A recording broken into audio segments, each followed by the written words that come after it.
Welcome to Question Time. Tonight we are in Hartlepool. On the panel, Lee Rowley, former Deputy Chairman of the Conservative Party, now Business and Industry Minister and a Government Whip, charged with making sure Tory MPs follow the party line. Labour's Shadow Housing Secretary, a member of the front bench team under Ed Miliband, and briefly, Jeremy Corbyn, Lucy Powell. Emma Pinchbeck, Chief Executive of the Energy Industry Trade Association Energy UK, previously Head of Climate Change at World Wildlife Fund UK. Tom Newton Dunn, The Sun's political editor for 11 years, since last year, presenter and chief political commentator at Times Radio. And writer, strategist, mental health campaigner and former number 10 Director of Communications for Tony Blair, Alastair Campbell.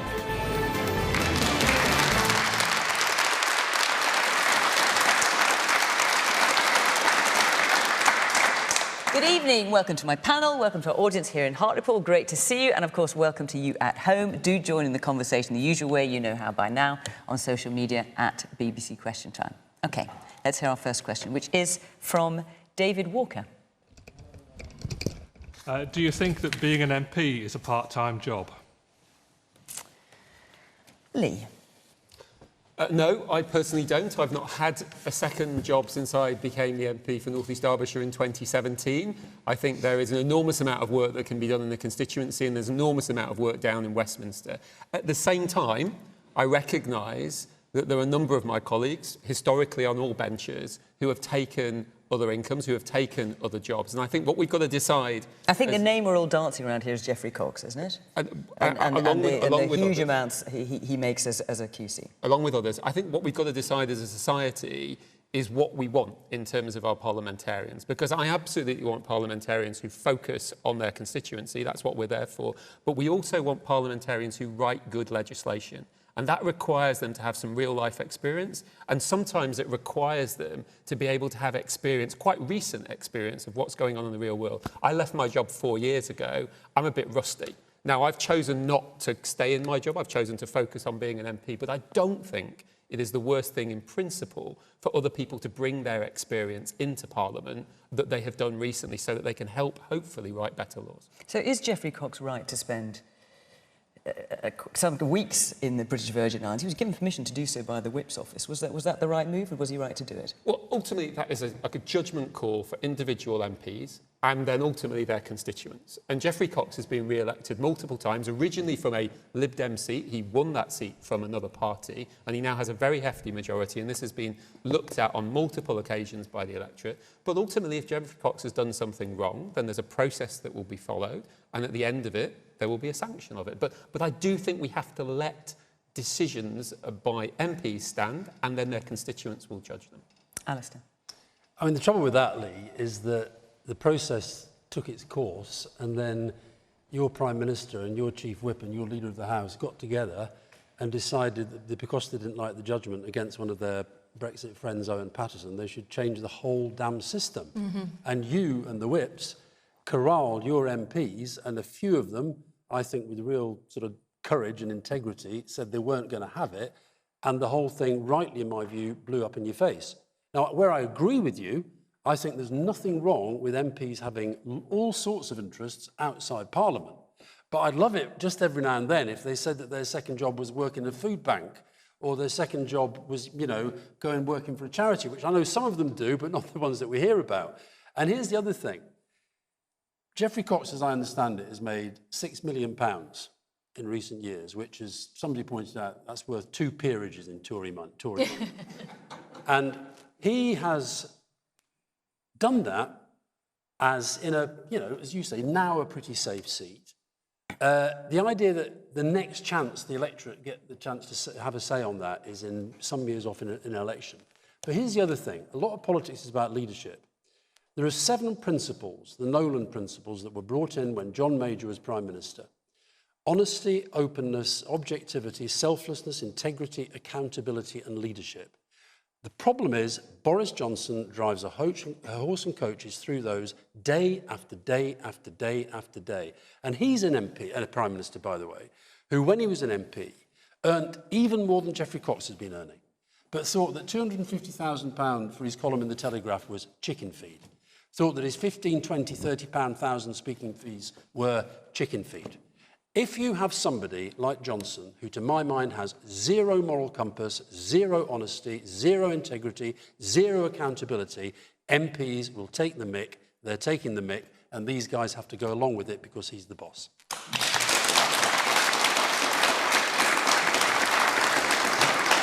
Yes, man in a blue sweater. Yeah, I think in terms of MPs taking the mick, I think there's a degree of Tory complacency at the moment because there's not a credible opposition. There hasn't been a credible opposition for a while. So now Tories think that they can get away with things. They can use their offices for things. They can go abroad. It's not going to matter. People are still going to vote for them. And in terms of having a second job, I think, again, it depends if you can do both jobs, especially being the MP, well. I mean, some people do Question Time and Antiques Roadshow, and as long as you can do them both fine, then, you know, good on them. Wondering how to cope with that particular point. What do you say to that, Fiona? Yeah, what do I say to that? I say neither is a full-time job, but together they are a full-time job. That's what I'd say to that. Yes, the man there in the grey shirt. Hello. I think there's something fundamentally immoral about spending more time away at a second job rather than being in your constituency, serving the people that voted you into Parliament in the first place. Yeah, I mean, in Geoffrey Cox's case, for example, we don't know that he was spending more time doing the other job. I just mean in general. For Okay. example, there are GPs who are doing good work for the NHS, but maybe some jobs aren't as important as the other. Okay, and the man behind you in the black shirt. I can't believe I'm saying this, but I 100% agree with Alastair. The right thing to say. And why can't you believe what you're saying? Some of the things he said in the past on television, I've disagreed with him quite profoundly. But I think many MPs genuinely believe that £82,000 a year is simply not enough money. And that it needs to be topped up by outside work. But of course, you can never say that to the electorate, the majority of which do not earn £82,000 a year. Okay. Tom? Well, the honest answer to the question is, of course, if you're an MP, that should be your primary job. I, probably like a lot of other people here, wouldn't completely ban all second jobs. I actually think it is quite useful having a bit of experience, which you can remain current on, then bring in to Parliament. It's the type of job I think we're talking about. I don't think you ban a doctor or a nurse. The reservists in the armed forces, members of Parliament, quite good for them to go and see the front line every now and then. The problem is consultancies. It's consultancies in political strategy. So in other words, you're a senior MP, you're a former minister, someone hires you to advise you on how you should go about your large company getting this legislation through, what it wants to see. That is rightfully open to a conflict of interest. Exactly what happened to Patterson, it's where it went wrong. The Committee on Standards in Public Life a few years ago recommended that they be banned. Now, for 3 years, that report, which quite a significant one, has been sitting there.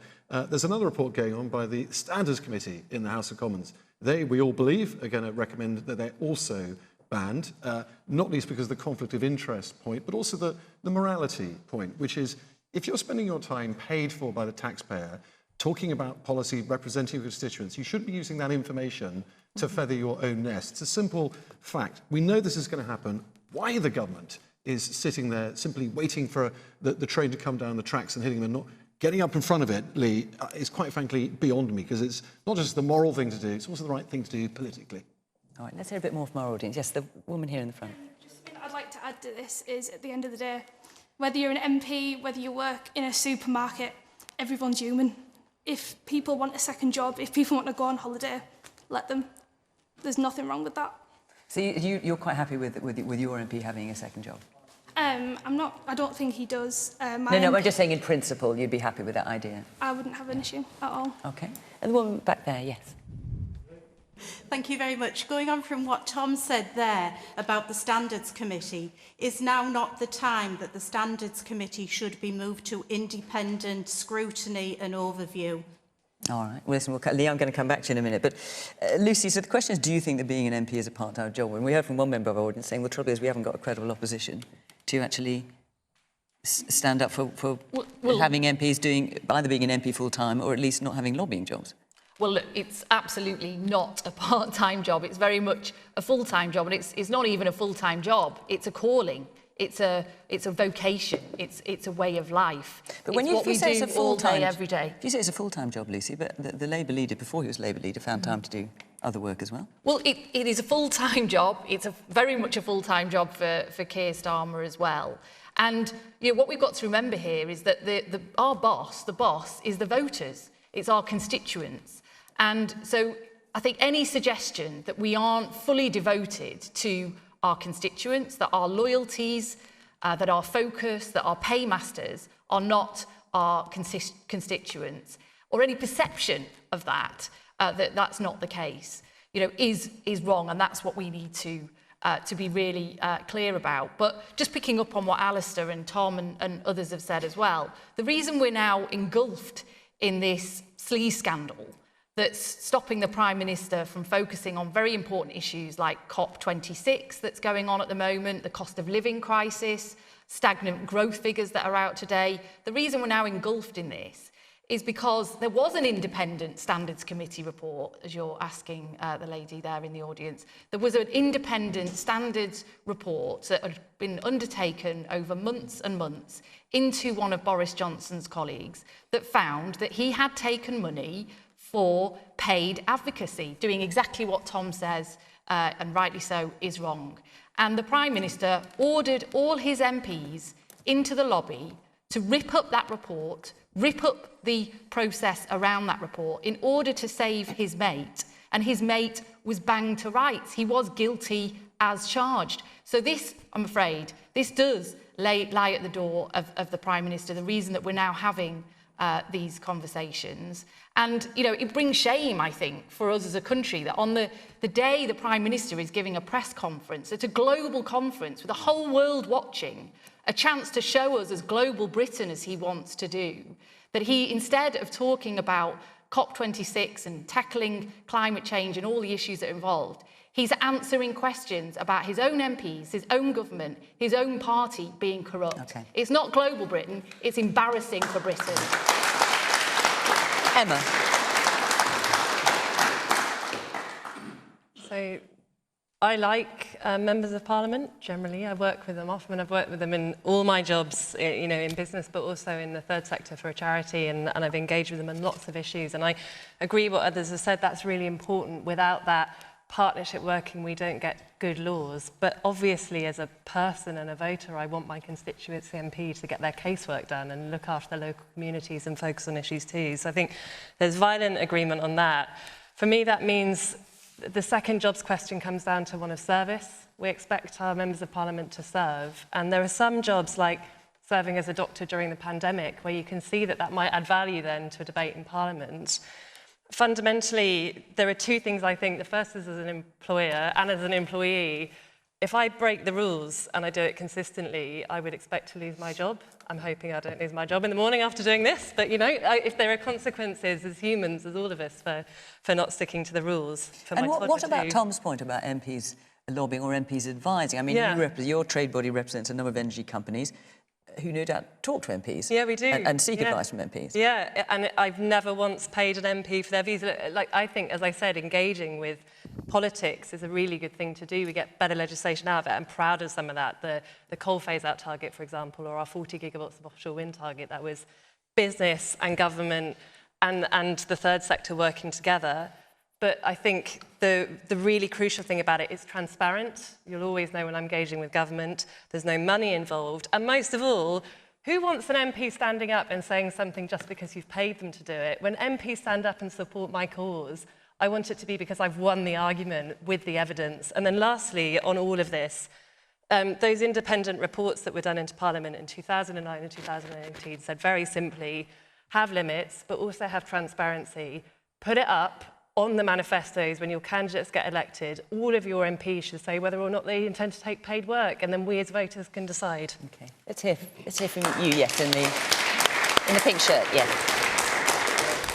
Thank you. My worry would be that a blanket ban disallowing MPs to have to give up their current vocation or their career that they've already worked hard for would leave us fishing from an even smaller pool, and that doesn't sound palatable to anyone. I think what's clear is really consultancies and directorships, as Tom was saying, where you're taking a paid employment, paid work to either advise a company on how to navigate or, at worst, manipulate the parliamentary process in their favour. Or worse, in the case of Owen Paterson, you're taking money in order to lobby, ask questions and everything else. There is quite a simple solution here, by the way, which you might want to take away, Lee. When I left Number 10, and lots of people have had to do this, you have to apply for permission for everything. I can't remember if it was a year or 2 years, what it was. Everything I went to make that might make me money, whether it was writing or speaking or consultancy, whatever, I had to go and get permission from the Cabinet Office, Ethics and Propriety Office, to make sure that I wasn't entering into territory where I might be risking a conflict of interest for the government that I just left. Now, I think when MPs now are taking up paid positions, paid work, I don't see why they shouldn't have to get advance permission for that in the same way. And I think that would, I think would actually help them get out of some of the problems they've created. Lee, I'm going to come back to you. I'm just going to take a little bit more from our audience. Yes, the woman there with the big poppy, yeah. The average wage in the North East is 26,353. How on earth can people like Mr. Cox and the Owen relate to that? It's greed. Yep. It boils down to greed. Man there in the glasses, yes. Yeah, Geoffrey Cox has got a safe seat, Tory safe seat. Labour thought they had a safe seat in Hartlepool until the last election, and we proved them wrong then. OK. And the woman here in the red dress. We've been talking about morality and the morality of taking a second job, which actually, if it actually has more money than your MP's salary, I don't think it counts as a second job. Absolutely not. But where's the morality in a whole load of MPs voting for something which I hope they thought was morally wrong when Boris Johnson did this, but the whip said they had to? Are you talking about Owen Paterson? I am. Yes. And, of course, it does make you wonder whether some of them were thinking, gosh, if I go against the Prime Minister, is this my chance of any advancement in the party? Will I not be a junior something or a minister of... We've got the man here to tell us. We've got the man here to tell us, because you are a government whip. So is that what was happening? Well, I mean, there were stories about MPs being told they weren't going to get funding for their constituencies, for example. Well, I think on Monday that was confirmed that wasn't the case. There was clearly a mistake made last week, and we have accepted there was a mistake made. And the mistake was to conflate an individual case with wider considerations of whether this process worked or not. And what you've just heard for the last 5-10 minutes, both from the audience and from us, is that there are challenges with that process. And we've got to try and work out how we get a better process in place, including things like independent rights of appeal, which you would expect in a normal workplace. I think what we've heard more about is problems with lobbying and MPs lobbying. I think that's certainly the message. Would you ban consultancies? And a potential, and we need to look at those kind of issues. Would you ban consultancies? We need to look at. I'm going to accept that there is a process about to run through the Committee of Standards, and I'm going to let those go and have a look at it and come back, because we do need to clean this up. We do need to clear up some of the issues. But I think you can see from the debate over the last 10-15 minutes, there is actually a lot of nuance under here. You take away second jobs in their entirety, you take away experience. Part of the responsibility of MPs is advocating massively for their constituencies, and I'm hugely proud to do that for North East Derbyshire. But it's also writing good laws for those constituencies. And if we don't write good laws with experience and expertise and knowledge and background, then everybody in those constituencies will not thank us in the long term. But the rules are rules, and Boris Johnson, and I found it humiliating yesterday, as Lucy said, that he stands up at COP and says Britain is not a corrupt country. That he even has to say that is humiliating for Britain. But here's the thing. He also said, if the rules are broken, MPs should be punished. He breaks the rules on the ministerial code relentlessly. There is a video, which I recommend people watch, put out by the activist Peter Stevanovic, which, with virtually no media coverage, has had 40 million views, and it just shows 7 lies that Johnson has told at the dispatch box. That, under the ministerial code, is an offence against it. If you don't correct the record, you are breaking the ministerial code. So if the Prime Minister consistently, regularly breaks the ministerial code, why shouldn't other ministers think they can do exactly the same and get away with it, as Priti Patel has done, as Michael Gove has done, as Matt Hancock did until he got caught doing something not to do with his public duties? So I really think we've just got to face up to the fact we, sadly, in my view, have elected a Prime Minister who has no moral compass whatsoever. I speak as somebody who's known him probably for longer than anybody else on this panel. And I honestly believe, unless and until the Conservative Party face up to the fact he is not, as Keir Starmer said, a trivial man, he is actually a bad man, and until people face up to that, this country's politics is going to be damaged, possibly beyond repair. Hang on, wait a second, because you all want to speak, so I'll get round you. Tom, first of all. A tiny bit of context on this, despite Alastair's excellent soapbox attack on Boris Johnson, which I predicted he'd do on the train, and he's done it. This is wider than the Conservative Party. Ed Miliband, Labour leader until 2015, had in his manifesto a ban on consultancies, the thing that we're talking about now. And guess what? There was a Labour MP elected in 2015 called Keir Starmer on that manifesto to ban consultancies. Guess what Keir Starmer did in 2015? He took illegal consultancy. He advised the government of Gibraltar, and they paid him some £9,000. So, fine, the music has stopped on the Tories' watch, and Boris Johnson made an astronomical mess of it last week. But this is a cross-party problem, across politics, and not anyone on this panel should stand up with a huge amount of pride about what their party has done over the last few years. No, I disagree with you there, Tom. I'm sorry. Which fact do you disagree with? Because this is about, as Alastair says, this is about leadership. This is about a moral compass as well. And Keir wasn't doing a consultancy. It was a different issue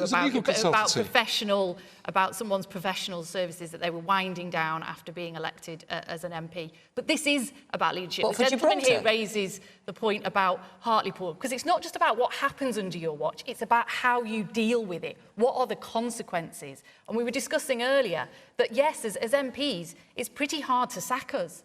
But I tell you what, when you're in Boris Johnson's party, you're completely unsackable. You can be found guilty of sexual harassment, as one of his MPs is, and he'll tell his MPs to go through the voting lobbies, to vote for a loophole, to stop you facing a recall petition in Parliament. You can be the Home Secretary and you can be found breaking the ministerial code and bullying, and you're unsackable. You can be Owen Paterson, his mate, and you can be taking money for asking questions, and you're unsackable. Or you're Boris, or you're Matt Hancock, you're Dominic Cummings, you're unsackable. Will this guy sack anyone for doing anything wrong? Let's hear a bit more from our audience. I'm going to move on in a minute, but yes, the man there in the shirt and tie.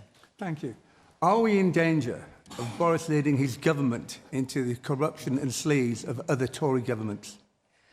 Well, can I go at that? I mean, there is. I mean, the premise of your question, sir, I think suggests gives us a clue about your thoughts, which is perfectly reasonable and perfectly acceptable. But I think I just caution my Labour friends on this panel that nobody comes out of this looking great. You know, people who are in glass houses should really not throw stones, particularly some of the people on this panel. What do you mean? What do you mean? What do you mean by that? There were all members of Parliament, there were several of us members of Parliament. Two of us are. And we all have had difficulties in our party historically. It's how you deal with it, Lee.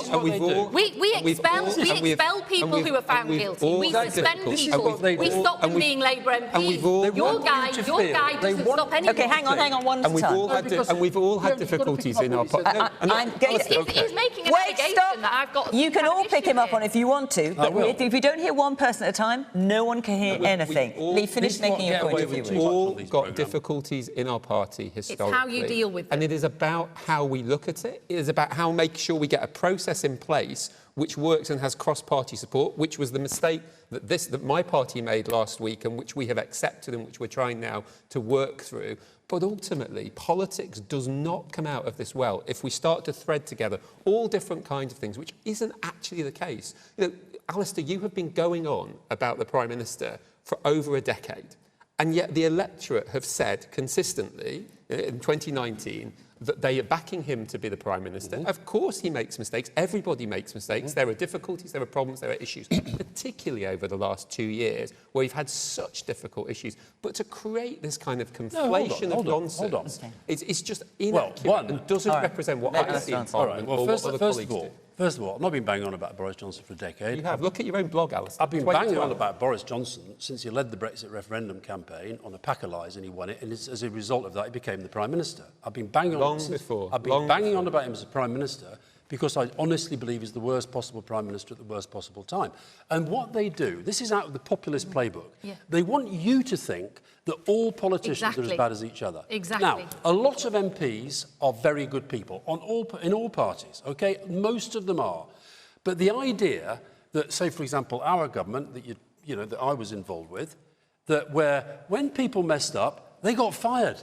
When we had stuff that was scandalous, it was difficult, but it was dealt with. And what I said about Boris Johnson, I would not say it about John Major because he put the Nolan principles in place. I would not say it about Theresa May because I think she had some basic honesty and dignity about her. I would definitely not say it about Margaret Thatcher. For all that I disagreed with her, I do not think she was in the public life for herself. She was there to serve the country according to her views and ideals.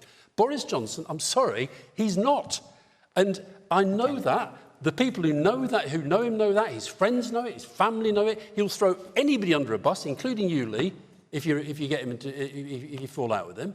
Okay. And we have to face up to it. And can I just very quickly, Lucy, because I'm going to move on. I have been accused of something here. I'm afraid that Lee and his government want to tar us all with their same tawdry brush, but I won't be tarred with your same tawdry brush. It was why I was so cross at what you did last week, because I knew it would open this can of worms. I knew it would mean that we all were brought into disrepute, because you decided to whip your MPs to rip up the rule book that governs us, and you can make your excuse if you like. But it's about how you respond to these things. We've had a Labour MP who's been found guilty in a court of law. She's been expelled from the Labour Party. We've told her to resign, and we'll be organising a ballot against her. So we had a Labour MP that was mentioned here earlier who was found guilty of sexual harassment.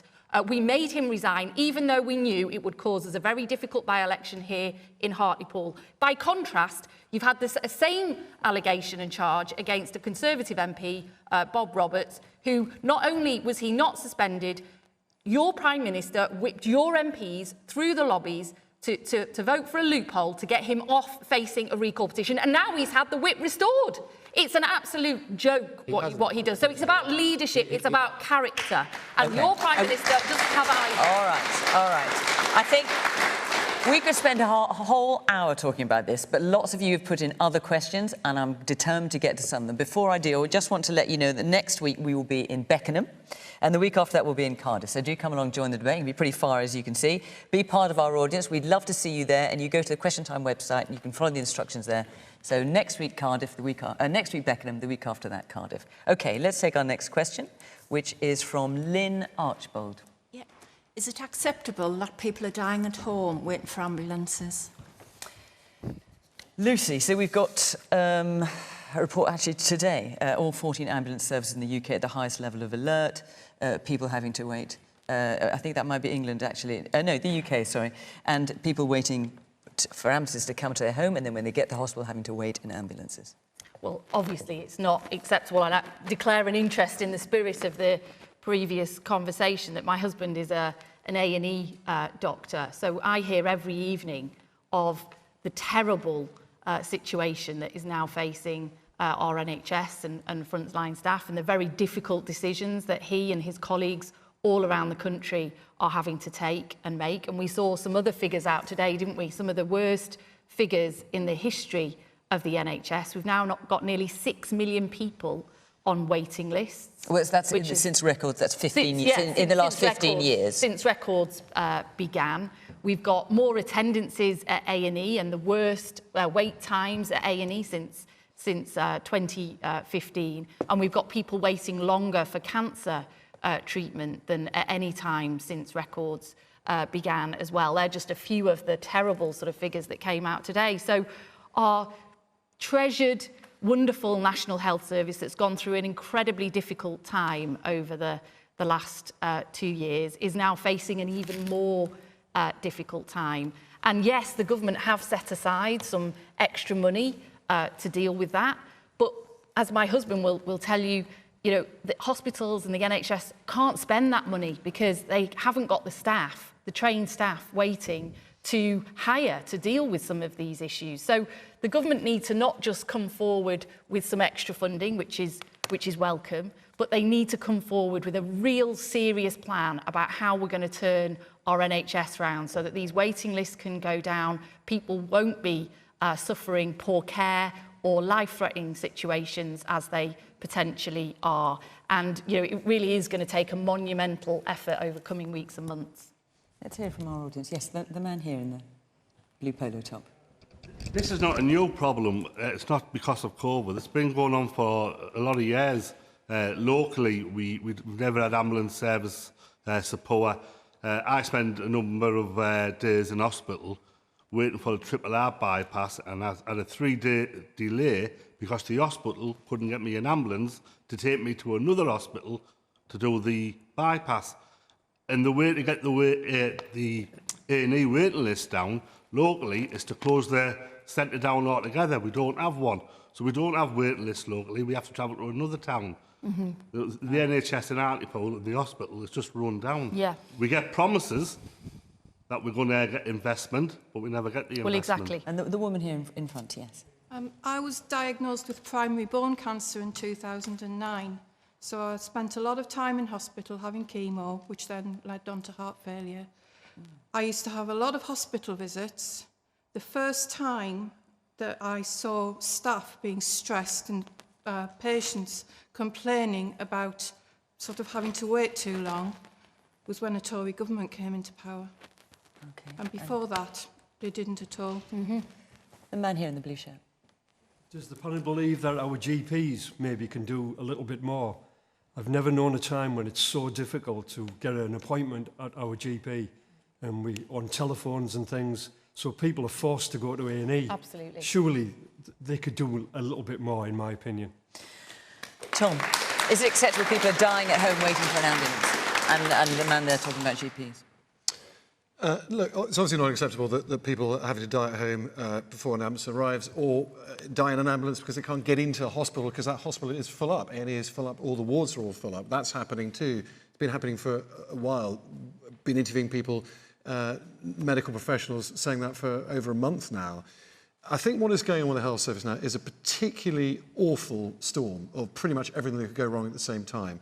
There's obviously COVID, which put massive pressure on the NHS for the last 18 months. We all know all about that. There's also the exploding ageing population, the demographics of our country. This is the decade where we age more than any other decade because the baby boomer generation are all retiring. The NHS is having to deal with that. People are living longer. Drugs are becoming more expensive. Everything is happening at once. I think there's a couple of things. I think short term, there is pressure on the NHS that isn't necessarily needing to be there because of the huge prevalence of COVID cases. Now, we're opening up, we're learning to live with COVID, we've got a vaccine, and that's really good. And we do have to live with this thing because it's not going anywhere, probably forever. It does appear to me it is a government choice how high that prevalence of COVID cases is, because it can, and this is always a horrendously unpopular thing to say, it can bring back mild restrictions.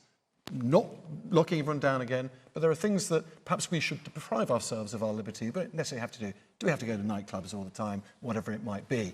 The government is choosing not to do that, and I think that is now going to be a question going forward as this gets worse. The other question is, do we have an NHS that is sustainable in the current shape and form and structure going forward 5 years, going forward 10 years, or do we really, in the quiet we might get after COVID, once things try and get back to normal again, think about how we start restructuring the funding and how this entire huge, very important, but slightly uncontrollable great monolith actually works. Lee. I mean, the answer to your question is absolutely no. The challenge at the moment, and the real challenge, is how we ensure that the health service can continue and can work and can be effective through an incredibly difficult time. We had a really difficult time over the last 18 months, but it's a different set of challenges and a different set of difficulties which we're going into now. And what's the answer to that? Well, at the moment, we have to keep trying incrementally to improve the position. We have to keep going at the waiting list, which is what a lot of money has gone behind to try and do. We have to keep trying to support frontline support in order to do that. But it is really difficult coming out of a pandemic. But I say this as somebody whose life was saved twice by the NHS, you know, whose parents' life has been saved. How was your life saved twice? Well, when I was a kid, I had very, very serious asthma, and it was very, very difficult. So, you know, I believe in the NHS. I believe in healthcare free at the point of delivery, and so do most of my colleagues. I'm afraid I don't accept the point about the Conservatives. We do believe in this thing, but we've put more money into it. We're trying to reform it. We're trying to make it better. But we've just gone through the most extraordinary pandemic, and it is going to take time to try and stabilise it and then improve it. But there's a huge amount of work going into it. But it's not just the COVID. It's not COVID, though. This is a long time coming, and it's not just about the NHS. It's inextricably linked to social care, as Tom was saying, and the ageing population. And there have been huge, huge cuts to adult social care. So hospitals are full with people who can't be discharged anywhere, people who should be being looked after at home, in the community, or in a care home. And your government has slashed and burned social care. You're now coming to it too late. Helpful language, Lucy. It's really helpful language. It's not. It's what you've done. Okay, well, what billions of pounds of cuts to social care? It's been an extremely difficult decade, as you know, and I know we'll disagree with that in terms of because we have different ideologies. It's been a very difficult decade. We are trying to repair the nation's finances whilst trying to ensure that we support public services. No, and the NHS budget so has hang been on a minute. significantly You believe in austerity. since 2010. You believe in austerity because you believe. Well, you certainly did believe, your party did believe, coming out of 2010, that you needed to cut your way out of a crisis. You seem to have a different view now. You seem to think that you've now got to invest and level up to come out of a crisis. So you have had a change of ideology about that. But those 10 years of cuts and those 10 years of austerity have done a huge amount of damage to the NHS, which is why we've not got enough doctors, enough GPs, enough nurses, enough doctors that we can now employ to deal with this backlog. And it's under your watch that that's happened. Emma, let me bring you in. You've been sitting there very patiently. Thank you. Kind of agree with everyone on the panel. You know how that makes me crazy. I hear what Tom's saying. Actually, a lot of the pressures on the NHS we have seen coming for a long time. The demographic change, I certainly have known is coming for a long time. And it felt like even going into the pandemic, there were lots of conversations about how we made sure the NHS was sustainable for the future. And on that, those stories are really powerful about your cancer treatment and the treatment you have for your heart condition. I've got one of those. I had a really bad bike accident in 2015. And they got me an ambulance, primarily because I think I was lying across the road. So, you know, they needed to get me out of the way. But it took a long time to see a doctor. And I had that experience of being strapped to a gurney. They thought I'd broken my neck, left in a corridor. But not left, because the staff came back and tried to do all they could to reassure me, and it is the most frightened and most alone I've ever been, if I'm honest. But the staff were brilliant, and I didn't come out of that experience thinking, oh, we need better doctors, or we need better nurses, or even maybe that we need better GPs. I came out of it thinking there is a bad management problem happening here. And as someone who runs a business, there is a bad management problem happening, and we're not responding to the changes we've seen coming, and that's structural. It's not just about the financing, it's about the management of the system. And lastly, there's a brilliant moment in the pandemic where we all stood outside and clapped essential workers and clapped the NHS, and basically I think they need more than a clap, they need some bold ideas, and they need them now. Okay. The woman there in the green jacket. And then we're saying that we haven't got enough staff now in the NHS. What's going to happen by spring next year when staff are forced to leave because they haven't had the vaccinations? Because they haven't been double jabbed, yeah. And the man here in the pink shirt. Oh. 6 degrees of separation, but it's only about 2. When you mention anything in the health service and somebody says our GPs could do more, couldn't they? We see it in the newspapers, we see it in the targets that are being bandied around. I remember when the 5-year forward view was introduced about 6 years ago, and this was the new dawn for GPs. There was a 10-point action plan, and a few of those encouraged getting different members of healthcare teams, different professionals in to help with the demand that was in general practice. And now the latest targets are, yes, but how many people are being seen by a GP? Within 5 years, we've looked at all of the investment that was brought in and turned it back on the front line, and no wonder nobody's clapping anymore. All right, let's hear from the woman there in the dark orange top. Yes. Yeah. Unfortunately, my dad passed away 2 years ago, yesterday. So, and this was obviously prior to the pandemic, prior to COVID. The ambulance just didn't get there for 1 hour and 45 minutes, even though 3 phone calls were made. So the priority, and this was the city centre Newcastle Hospital, so it's not like a small Hartlepool hospital. And because it was a Friday night, A&E was overwhelmed with, you know, disorderly people from Newcastle City Centre going in there, so priority was given to them. Surely we need to have a system whereby priority is given to people who need it. So has the time come now maybe to charge for the ambulance coming out and seeing people who really need it? Okay, and the woman behind you there, yes, with the blonde hair. Yeah. There seems to be a proliferation of private health. Since we're so short of doctors, should there be such an increase in private health? Shouldn't they be out in the NHS? Right, so there shouldn't be private health, they should be out in the NHS. Well, I think the government are leading it that way, aren't they? All right, and there's a man sitting here right at the front, and you've had your hand up for ages, we haven't managed to get to you yet. Firstly, before I move on to my point, I'd just like to thank Alastair for being part of the establishment that sent me and 1,000 others to Iraq all those years ago. To move on to my point, the answer's simple.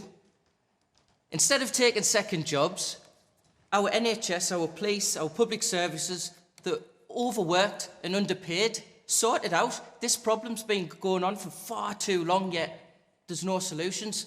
So Fiona asked you before what's the solution? How can we get around this problem? Well, we're talking about not so much about second jobs now. We're talking about, is it acceptable that people are dying at home waiting for an ambulance? Absolutely not. My wife's a nurse, and she's a prime example of being overworked and underpaid.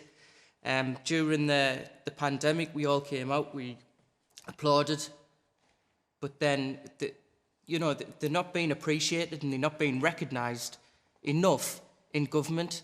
And at the end of the day, money makes the world go around. How are you going to entice people to go into those kinds of professions if you're not going to pay them the money that they deserve? Alastair. Well, first of all, thank you for your service. And I would say that to anybody who served in the armed forces. I'm getting really worried about these attacks on GPs, which I think are being orchestrated. I want to give a shout out. Orchestrated by who? Well, I think part of the kind of whole right wing of the Conservative Party, the whole 55 Tufton Street agenda, they want to kind of, have a completely different model of the National Health Service, and I agree with the lady at the back that there is this push towards the private sector. I want to give a shout out to my GP, Park End Surgery. They're absolutely brilliant. Like you, I have bad asthma. I have depression. I have a couple of other ongoing issues that I have to see a doctor fairly regularly. My GP actually phoned me up during COVID and said, "We're really worried about you. We haven't seen you for ages. Are you all right?" And I think most GPs do a fantastic job, and I really think there's knocking them. I think it's part of this developing blame culture. We always want to blame somebody else for problems, whereas actually the job of leaders and politicians in particular is to face their own responsibilities and work out solutions to the problems that we face. Whacking GPs and somehow suggesting they're terrible, they don't work hard enough, they have been through a really tough 2 years as well. I also just want to make the point that this idea that this is all driven by COVID. Yes, COVID's been very difficult for the National Health Service. But, there's an ABC at work here. A, for austerity, as Lucy says. Brexit, which is taking 4% out of the economy, that's going to hit our public services very hard as well. And COVID. And D, Lee, the disastrous Prime Minister that we have as every question that comes You may have provoked me into working me into every question. Let's move on. Let's take another question from David. David Kirk, where are you? Do you think COP26 has been a success? All right, well, it's not quite over, but very nearly. Tom, kick us off. Right now, there's, 196 different delegations going to stay up a very, very long time tonight and try and thrash this one through. And tomorrow, and I suspect probably into Saturday morning as well, because these things never finish on time, they'll come up with a piece of paper and they'll declare it a success. And it won't be a success as it was intended to be, because the intention is to come up with actual binding policies, which everyone signs up to, which stops the world from heating up by more than 1.5 degrees centigrade. And I think we can be fairly sure now that isn't going to happen, not least because we're way away from that. 2.7, 2.4 degrees, depending who you believe. But the main players haven't even turned up. President Xi of China, President Putin of Russia, two of the four biggest emitters in the world didn't bother to come. So it will fail from the high benchmark it set itself, and quite frankly, from the necessary benchmark. That I don't think necessarily means it's been a complete failure. I sort of vary from glass half full, glass half empty on this. It is good the world is getting together, clashing heads together, and trying to come up with something. We had an incredible development last night with the Chinese and the Americans, saying they're now going to work together. And that's a really big deal because these two economies compete furiously. They don't want to see each other outdone by being more green than the other or vice versa. Someone described it as a nothing burger because they said absolutely nothing apart from we're going to work together, but not how. So I think some progress has been made, clearly not enough. I hope they agree at 4 in the morning tonight or 4 in the morning on Saturday morning to come back and do this all over again, either next year or by the latest 2023, because we desperately still need to make more progress. Emma. Quite impressed. That was a really good summary, Tom. Well, thank you.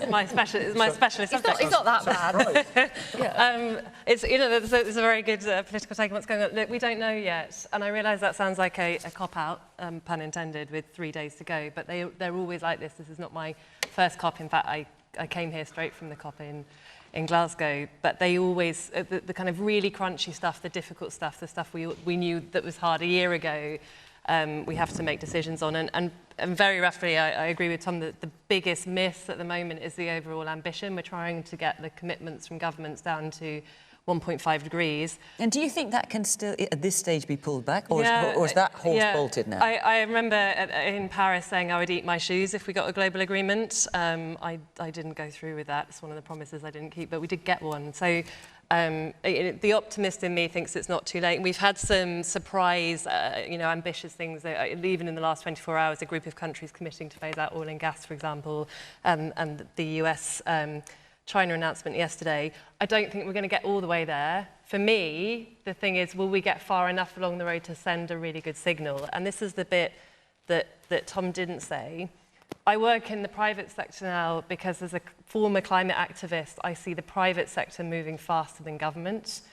It was a really remarkable COP because business was there in force, and sometimes that's viewed with cynicism, but most of the businesses I work, in fact all the businesses I work for, but most businesses I saw there were deadly serious and very, very annoyed that ambition wasn't there. And the reason is simple. The economics on energy have changed. The future is in green electrons. Everyone knows that, not just for the moral mission now for climate, but also just because that's where the money is going to be. So what business is looking for from the governments is enough of a signal that the kind of global market moves. And we may get that. So I'm glass half empty, glass half full too. I'm very tired, so I'm very grumpy. If any government leaders happen to be watching this, or negotiators, and why are you, go back to work. But I'd say do better for my daughter, do better for all of us in this room, do better for the country. But don't do it just because it's the right thing to do when we need a habitable planet. Do it because otherwise, if you stick to fossil fuels, you're going to get left behind where the economy is going. All right. Man there in the blue top. I think what we're seeing is a different interests at hand from different parts of the world. Like you say, particularly the private sector are way ahead in looking at investments to be made. And I think it calls for a question of whether the government were quick enough to act on it before others were. Mm-hmm. Yeah. All right. The man there in the blue shirt.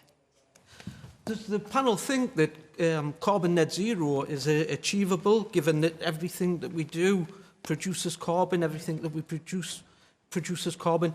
And do you think it's achievable by 2040? All right. Then let's hear from the woman in the green top there. So I've recently started a job in energy supply chain and actually renewables, so it's a good time. But I suppose my question for the panel is, with electric cars being mandated by 2030 and 2050, our energy, we're going to demand double the amount we're currently demanding. And with an energy crisis, how are you going to deal with that? Does the government have a plan? All right, well, Lee, I'll come back to you on that. Alastair, do you want to answer the original question? Has COP26 been a success? I mean, it's too early to tell, quite frankly, and even when we get to the end of it, it'll be too early to tell because it will depend on what then flows from it. Yeah. I actually think these big, I know people can say they're talking shops and just jamborees and all that, and every big event always gets that, but actually, if you track back, I mean, I can remember when we were in government when John Prescott was in charge at Kyoto, and all the same arguments, but actually, if you think back to then, we have come an incredible distance. Yeah. And, I also think even just the fact of the governments feeling the public pressure that they feel, I think that Greta Thunberg has just had an extraordinary impact on this debate. I think the younger generation are really kind of driving this change. So I'm not hopeful that there'll be a deal that everybody will sign up to and everything's going to be marvellous, but I am hopeful that this is going to be part of a continuing pressure that eventually will lead. Yes, I do think that those targets can be reached, provided that pressure is kept on and provided governments really, really do seek to deliver on the promises that they make, which, by the way, particularly in the democracies, are incredibly difficult to do. So I would say the hard stuff starts on Monday. Lucy. Well, look, it is too early to say, but I think, look, we all need it to succeed. We all want it to succeed. I think as things stand, we are some way off it succeeding on its own terms. Its own terms was to implement the previous agreements, which were that we would halve global emissions by 2030. And the UN report that was out just a few days ago showed that we are, even with the commitments that have already been made at COP26, we are quite some distance from that. And it's all very well. The government will, I'm sure Lee will say, about countries that have made net zero commitments into the middle of the century and beyond. Now, they're all well and good, but they're not going to deal with what's being called this decisive decade, where we really need to make some big changes in this decisive decade up to 2030. So governments and politicians can promise that they'll do things by 2050 or 2060. They won't be around at the time to be accountable. What matters is what governments are going to do here and now. And this transition that the lady in the green was talking about there as well, you know, I think we can... Electric cars. About electric cars, the whole thing, about switching our energy, about the transition that we need to get to net zero. A lot of the technologies exist. What we're not doing, and we don't do this, we're not doing this in this country very well here either, is really winning that global race in investing in the capacities, the production capacity, spreading out those technologies across the country. And we could here in Hartlepool, which is famed for steel production and nuclear energy, you know, we could be winning the global race in these new, decent green jobs of the future if our government had a better and more realistic and properly invested in plan that we could win this global race. And it could be regions like here in Hartlepool that once powered Britain through the Industrial Revolution that can power Britain again in a green revolution. But I'm afraid the government is falling short on this on many, many levels. Man here in the front, the stripy tie. Yes. Yes, thank you. And I think this is for Emma, and perhaps Alastair will not blame Boris for this one. Well, I'm going to bring Lee in a minute because he's the one person who's had a chance to answer, but OK. If we could drill down into the detail, and you've said we must get away from fossil fuels, the bit that puzzles me, and perhaps you could offer the answer, is that trees are good. We're told to grow trees.